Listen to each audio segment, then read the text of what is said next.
Chers frères et sœurs bien-aimés, en ce 7e dimanche du temps ordinaire en essai, nous sommes invités à réfléchir sur la profondeur de la miséricorde divine et notre appel à imiter cette miséricorde. Dans la première lecture, nous voyons David faire preuve d'une sagesse et d'une bonté sans pareil en épargnant Saül.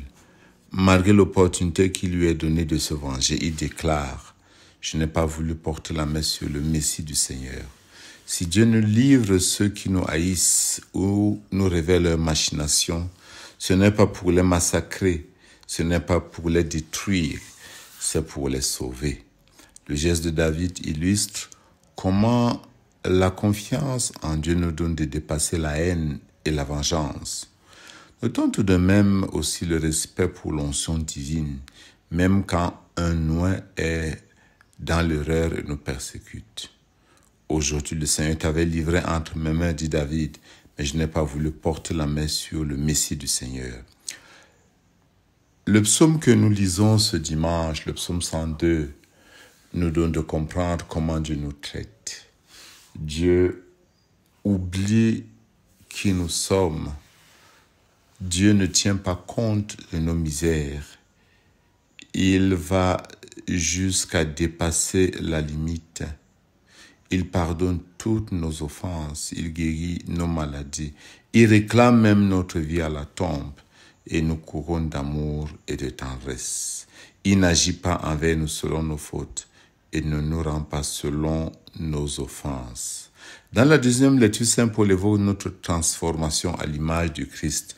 De même que nous aurons été à l'image de celui qui est fait d'argile, de même nous serons à l'image de celui qui vient du ciel, nous dit Saint Paul dans la première aux Corinthiens. Cela signifie que notre vocation est d'incarner la miséricorde et l'amour du Christ dans le monde où il nous envoie comme lumière du monde et celle de la terre. Notre témoignage est avant toute autre chose le témoignage de la bonté et de la miséricorde de Dieu, nous rappelle les textes de ce jour. Dans l'Évangile, effectivement, Saint Luc nous donne un commandement radical. Soyez miséricordieux comme votre Père est miséricordieux. Jésus nous appelle à aimer nos ennemis, à faire du bien à ceux qui nous haïssent et à prier pour ceux qui nous calomnient. Ce message peut sembler contre-intuitif dans un monde où la vengeance et le ressentiment prédominent. Pourtant, c'est précisément dans ces moments où notre foi est mise à l'épreuve. On raconte qu'un homme avait un fils qui était voleur. Plusieurs fois, cet homme avait demandé à son fils d'arrêter le vol, mais lui avait continué. Un jour, cet homme appela son fils.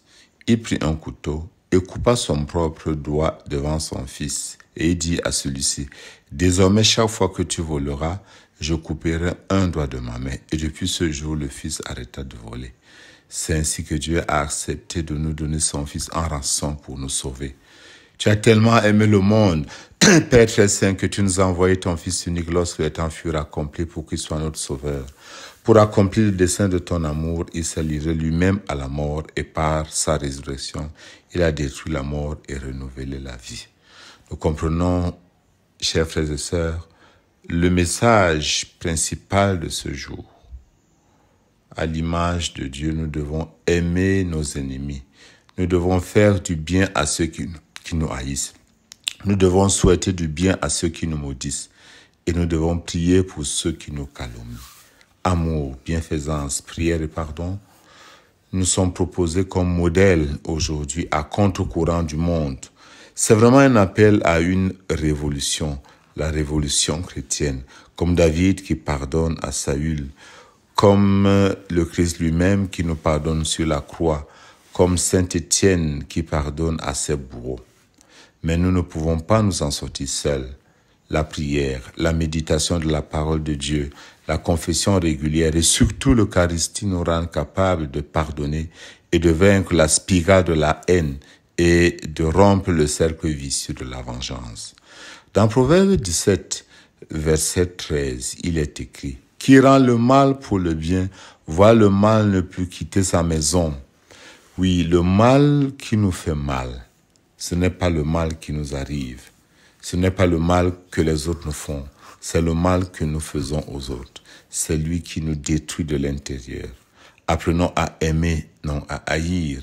Car l'amour est plus naturel au cœur humain que la haine. Car l'homme a été créé à l'image et à la ressemblance du Dieu miséricordieux. Réécoutons le texte de ce jour. Faites du bien et prêtez sans rien espérer en retour. Alors votre récompense sera grande dans les cieux. Et vous serez les fils du Très-Haut, car lui, il est bon pour les ingrats et les méchants. Soyez miséricordieux comme votre Père est miséricordieux. Jésus nous enseigne à dépasser la loi de Talion et nous appelle à la douceur et au désintéressement, à la gratuité. Nous devons nous battre pour détruire les germes de vengeance et de haine et de violence qui habitent dans nos cœurs et dans notre société. Nous devons pareillement détruire les structures de péché tant que nous pouvons et construire des structures et des institutions de bien. Car comme le disait Albert Einstein, le monde est dangereux à vivre, non pas à cause de ceux qui font le mal, mais à cause de ceux qui regardent et laissent faire. C'est un péché grave que de ne pas faire le bien en matière de justice. Dieu nous montre, lorsqu'il pardonne, qu'il est puissant, alors que l'homme veut montrer sa puissance en écrasant, en torturant. Le pardon doit être considéré comme un acte de puissance et de miséricorde. Le Christ nous le montre. En demandant pardon et en pardonnant aux autres, nous participons à la dynamique divine de miséricorde et d'amour.